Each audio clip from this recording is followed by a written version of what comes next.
10 दिन का लॉकडाउन जो लगाया गया है, ये केवल यहाँ पे जो जिम्मेदार जनप्रतिनिधि हैं उनकी कहीं ना कहीं उदासीनता के चलते यहाँ की नीमच की जनता को ये दिन देखने पड़ रहे हैं।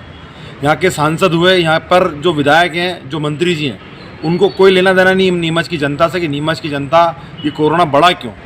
अगर ये पहले ही चेत जाते और पहले ही इस चीज़ के लिए रोकथाम कर लेते तो शायद ऐसे दिन नहीं देखने पड़ रहे। आज हर दिन देखो अब 100-102 पेशेंट आ रहे हैं।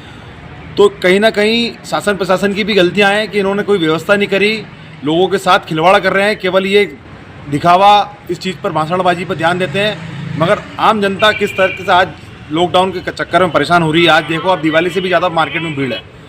मतलब ऐसा लग रहा है जैसे कि अफरा तफरी का माहौल बच गया है पूरे बाज़ार में, और इससे व्यापारी भी परेशान है, आम जनता भी परेशान है, गरीब वर्ग भी परेशान है। जिस तरह से 10 दिन के लॉकडाउन की जो चर्चा चल रही है और लगाने की जो प्रशासन सोच रही है, लेकिन नीमच की जनता बहुत समझदार है और अपने नाकामीपन को छिपाने के लिए इस तरह का 10 दिन का जो लॉकडाउन ये कर रहे हैं। सबसे पहले उन मज़दूर और मिस्त्रियों का ध्यान में रखें जो रोज़मर्रा मिस्त्री काम करते हैं, सिविल वर्क करते हैं, जो ठेला गाड़ी है, वो रोज़ अपने पेट पालते हैं परिवारों का, उनका भी ध्यान में रखें। और अगर 10 दिन का लॉकडाउन लगाना ही है तो पहले वो 75% जो जनता है हमारी, उसकी तरफ ध्यान दें। उनके खाने पीने की व्यवस्था पहले करें। जिस तरह से सिविल हॉस्पिटल में जो आज चर्चाएं चल रही है, वहाँ पे कोई सुविधा नहीं मिल रही है लोगों को। प्राइवेट जहाँ जहाँ के कोविड सेंटर भी खोल रखे हैं, वहाँ भी उनको इंजेक्शन वगैरह कोई सप्लाई नहीं हो रहा है।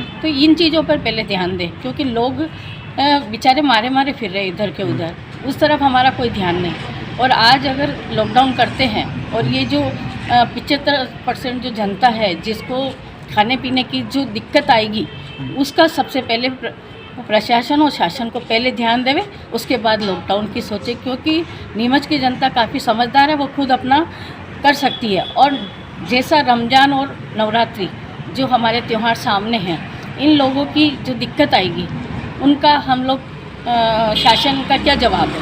हम ये पूछना चाहते हैं कि लॉकडाउन लगाने के पहले इन सब चीज़ों को भी ध्यान में रखते हुए फिर लॉकडाउन के बारे में सोचेंगे तो ज़्यादा ठीक रहेगा। भाजपा सरकार पिछले वर्ष से ही लगातार तुगलकी फरमान जारी कर रही है और कोरोना महामारी संपूर्ण जिससे कि विश्व आज त्रस्त है, तो उसको लेकर पिछले 1 वर्ष में लगातार ऐसे फरमान जारी किए जा रहे हैं सरकार के द्वारा, जिससे गरीब और जो मध्यम वर्गीय तबका है वो पूरी तरह से तबाह हो चुका है।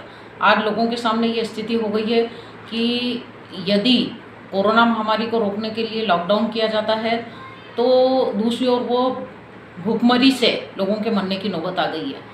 लॉकडाउन जो किया जा रहा है यह सही नहीं है और भाजपा सरकार अपनी रैलियां कर रही है, चुनाव कर रही है और इनके होली मिलन समारोह हो रहे हैं, है ना, इनके जो भी कार्यक्रम हो रहे हैं उसमें तो बिना मास्क के लोगों की भीड़ जारी है।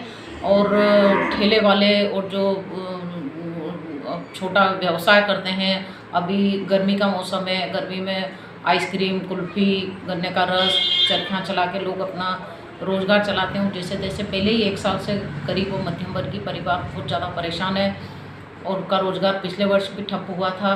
उसके बाद कुछ लोगों ने जो लोन लिया था उन लोगों के ऊपर भी दोहरी मार पड़ गई है। पहले सरकार का ये कहना था कि हम कर्ज माफ़ी करेंगे, परंतु ना तो कर्ज माफ़ी हुई है। लॉकडाउन लगना ही नहीं चाहिए था। लॉकडाउन लगने से बाज़ार में कितनी भीड़ है, आज पैर रखने की जगह नहीं, घंटाघर रोड पर। मेन तो सबसे ज़्यादा कोरोना वहीं पे फैल रहा है। आप प्रशासन को ध्यान देना चाहिए कुल मिला के कि ये इस तरीक़े से लॉकडाउन लगा के और अपन बाज़ार में भीड़ बढ़ा रहे हैं, जबकि कोरोना इससे और ज़्यादा फैलेगा। इसलिए मुझे यही कहना है कि लॉकडाउन लगाने पे पूरा विचार करके और फिर लॉकडाउन लगाना चाहिए गवर्नमेंट।